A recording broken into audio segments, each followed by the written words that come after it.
وہ امت کی آواز بن کر ابھرے ہیں اور دنیا کو بتایا ہے، امریکہ کو بتایا ہے، ٹرمپ کو بتایا ہے، اسلامی دنیا کے حکمرانوں کو بتایا ہے، یورپ کو بتایا ہے، اسرائیل کو بتایا ہے، صہیونی قوت کو بتایا ہے، نیتن یاہو کو بتایا ہے کہ تم مسلمانوں کی جانیں تو لے سکتے ہو، ان کا خون تو بہا سکتے ہو، لیکن ان کے سر کٹ جائیں گے، لیکن تمہارے سامنے جھکیں گے نہیں اور آزادی کی تحریک آگے بڑھتی چلی جائے گی۔ نعرہ تکبیر!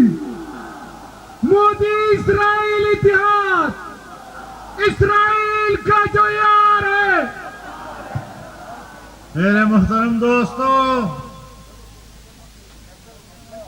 جب غزہ پہ حملہ ہوا تو مودی جی نے اسرائیل کی حمایت کی، بلا قید و شرط ان کی حمایت کی، ہندوستان کی تاریخ کی نفی کی، پچھلی حکومتوں کی نفی کی، اور اسرائیل پہلے دن سے پاکستان کا دشمن ہے، وہ پاکستان کے خاتمے کو اپنی خارجہ پالیسی کی بنیاد قرار دیتا ہے، لیکن ہندوستان نے اسرائیل کا نمائندہ بن کر پاکستان پر حملہ کیا اور پاکستان کے جوانوں نے، پاکستان کے جام بازوں نے، پاکستان کے ہوا بازوں نے وہ جواب دیا کہ میں اعلان کر سکتا ہوں کہ اہل پاکستان نے اہل غزہ کا بدلہ لے لیا۔ نعرہ تکبیر! پاکستان کا مطلب کیا؟ تیرا میرا رشتہ کیا؟ یہود و ہنود کا یہ اتحاد یہ تاریخ کا حصہ ہے۔ ہمارے حکمران نہ معلوم کس خواب خرگوش میں سوئے خراٹے مار رہے تھے، کس ذوق میں مبتلا تھے، کس خوش فہمی کا شکار تھے کہ وہ اسرائیل کے بارے میں جگمگ پالیسی دیا کرتا تھا، اور ماضی میں ہم نے حکمرانوں کے وہ رجحانات بھی دیکھے جب وہ اسرائیل کو تسلیم کرنے کی طرف جا رہا تھا۔ اس وقت بھی جمعیت علماء اسلام نے کراچی میں 1 ملین مارچ کا انعقاد کر کے ان کا منہ بند کر دیا تھا، ان کے دانت توڑ دیے تھے، اور ان کے اندر قوت نہیں رہی تھی کہ پھر وہ اسرائیل کی تسلیم کرنے کی بات کر سکیں۔ آج پاکستان نے پارلیمنٹ کے اندر حکمرانوں کی زبان سے یہ بات نکال لی ہے کہ اسرائیل اور انڈیا ایک ہیں، یہود و ہنود ایک ہیں، اور انشاءاللہ جمعیت نے اپنا موقف پورے ملک پر بنوایا، پورے ایشیا پر بنوایا، پورے دنیا پر اپنا موقف بنوا کر رہے گا انشاءاللہ العزیز۔ میرے محترم دوستو، ہم آج یہاں کوئٹہ کی سرزمین سے اہل فلسطین کو آواز دینا چاہتے ہیں، اہل غزہ کو بتانا چاہتے ہیں کہ آپ کسی حالت میں بھی تنہا نہیں ہے، ہر حال میں امت مسلمہ آپ کے شانہ بشانہ ہے، اہل پاکستان آپ کے شانہ بشانہ ہے، جمعیت علماء اسلام کا یہ جیل آپ کے سامنے ہے، انصار الاسلام آپ کے ساتھ ہے،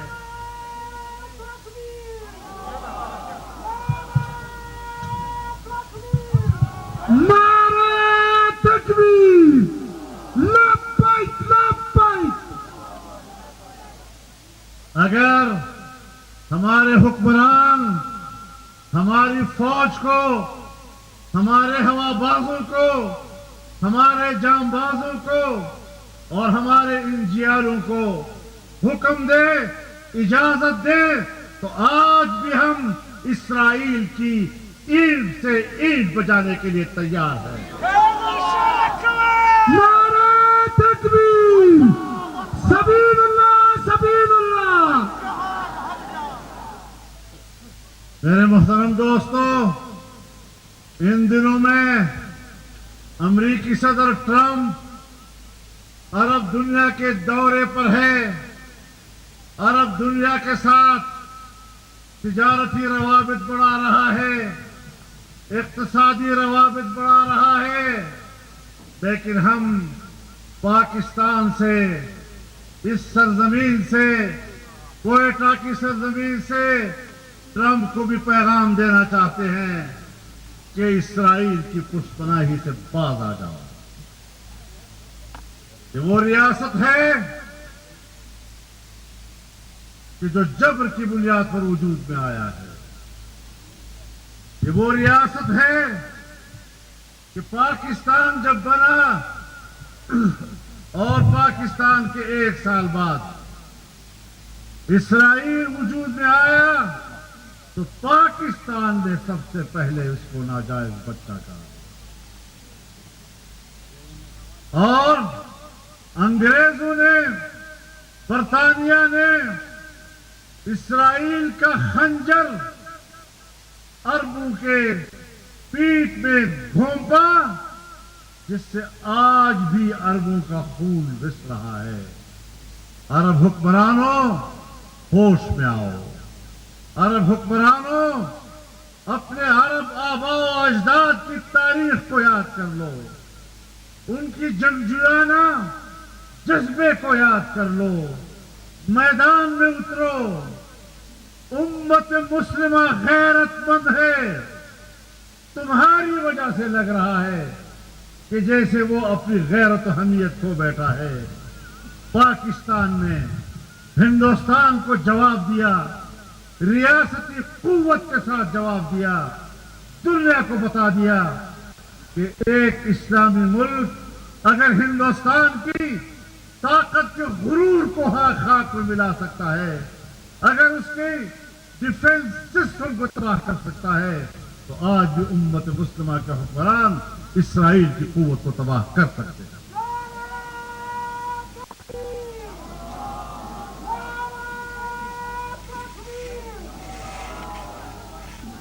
میرے محترم دوستو، پہلگام کا واقعہ ہوا، 10 منٹ کے اندر اندر الزام کا سارا ملبہ پاکستان پر پھینک دیا، FIR بھی درج کرا دی اور سنتاس معاہدے کو توڑ دیا، اس کو معطل کر دیا۔ مودی جی، یہ معاہدہ ہے، یہ ٹریٹی ہے، اس میں ورلڈ بینک ہے اور اقوام متحدہ کی قراردادیں اس بات کو واضح کرتی ہیں کہ کوئی ایک ملک یک طرفہ طور پر کسی معاہدے یا ٹریٹی کو معطل نہیں کر سکتا۔ تمہارا باپ بھی پاکستان کے پانی کو نہیں رو سکے گا، اور اب جب تم نے یہ اقدام کیا تو اب جو آپ کے حصے میں دریا تھے، اب اس پر بات ہوگی کہ یہ تمہارے ہیں یا ہمارے ہیں۔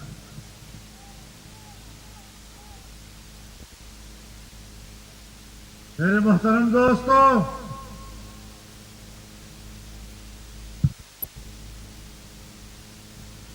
اقوام متحدہ کا چارٹر کہتا ہے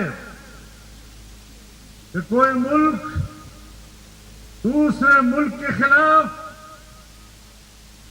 نہ تو جارحیت کر سکتا ہے، نہ ان کو دھمکیوں سے مروب کرنے کی کوشش کر سکتا ہے، نہ طاقت کے ذریعے تنازعات کو حل کر سکتا ہے۔ مودی جی، تو نے طاقت کے بل بوتے پر تنازعات کو حل کرنے کی کوشش کی، تمہارا ہم نے کیا حشر کر کے رکھ دیا ہے۔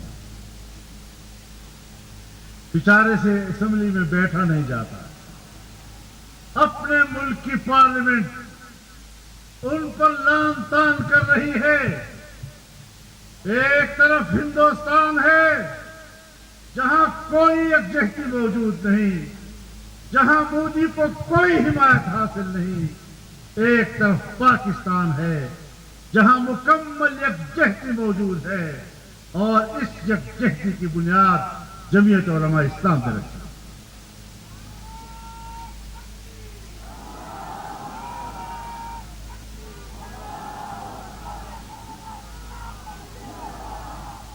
اسرائیل نے اہل غزہ کے عام شہریوں کو بمباری کا نشانہ بنایا، بچوں کو نشانہ بنایا، خواتین کو نشانہ بنایا، بوڑھوں کو نشانہ بنایا، اور ہندوستان میں بھی ہمارے مساجد و مدارس کو نشانہ بنایا۔ میں حکمرانوں سے کہنا چاہتا ہوں کہ کوئی ایسا کام نہ کریں جو قومی یکجہتی کو نقصان پہنچائے۔ تم نے دریائے سندھ پر نہر نکالنے کی بات کی، نے سندھ میں تشویش پیدا کر دی۔ تم لوگ مائنز اینڈ منرل بل لا رہے ہو، بلوچستان میں بھی اور خیبر پختونخوا میں بھی۔ اس سے دو صوبوں کے حقوق کا مسئلہ پیدا ہوگا۔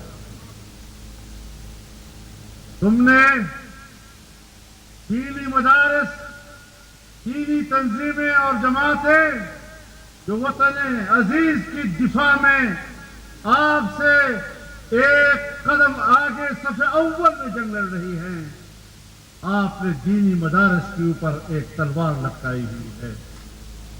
جو قانون تم نے اسمبلی میں پاس کیا تھا اس پر عمل درآمد نہیں ہو رہا، آپ کو ان تمام چیزوں سے واپس آنا ہوگا۔ جو طے ہوا ہے اس پر عمل کرنا ہوگا، اور ملک کی یکجہتی کو اگر نقصان پہنچا تو حکمرانوں کے رویے سے پہنچے گا۔ ہم نے ثابت کر دیا ہے کہ قوم ایک ہے اور ایک سب ہے۔ پاکستان ایک ملک ہے جس کے استقلال، جس کے استقامت، جس کی وحدت ہر وقت ہمیں عزیز ہے، اور جس پر ہم کوئی کمپرومائز کرنے کے لیے تیار نہیں ہیں۔ لیکن جہاں تک حقوق کا تعلق ہے، بلوچستان کے حقوق، بلوچستان کے حقوق کے مالک، بلوچستان کے وسائل کے مالک بلوچستان کے عوام ہیں، بلوچستان کے عوام کے بچے ہیں، بلوچستان کے عوام کے آنے والی نسلیں ہیں۔ خیبر پختونخوا ہے تو ان کے وسائل کے مالک وہاں کے عوام کے بچے ہیں، ان کی نسلیں ہیں۔ سندھ کے وسائل کے مالک سندھ کے عوام ہیں، پنجاب کے وسائل کے مالک پنجاب کے عوام ہیں۔ کوئی کسی کے ایک دوسرے کے وسائل پر قبضہ نہیں کر سکتا۔ نہ وفاق کو یہ حق پہنچتا ہے کہ وہ صوبوں کے حقوق پر ڈاکہ ڈال سکے۔ انشاءاللہ جمعیت علماء اسلام صوبوں کے حقوق اور ان کے وسائل کی حفاظت کی جنگ صف اول میں جا کر لڑے گی انشاءاللہ۔ میرے محترم دوستو، پورے خود اعتمادی میں رہنا ہے، پورے احساس برتری کے ساتھ ملک کی سیاست کرنی ہے۔ اس ملک میں سیاست کرتے ہوئے ہم نے ایک خوددار قوم کو پیدا کرنا ہے، ان کی خودداری کو، ان کے شعور کو بیدار کرنا ہے، اور ایک زندہ قوم کی طرح ہم نے دنیا میں جینا ہے۔ انشاءاللہ یہ جنگ لڑتے رہیں گے، یہ سلسلہ جاری رہے گا، اور انشاءاللہ چند دنوں کے اندر ہم اگلے اجتماعات کا بھی اعلان کریں گے۔ یہ سلسلہ جاری رہے گا. اگلا جلسہ ایسا جلسہ شاید اگلا ہمارا حیدرآباد میں ہوگا. تاریخ کا تعین ہم کر دیں گے.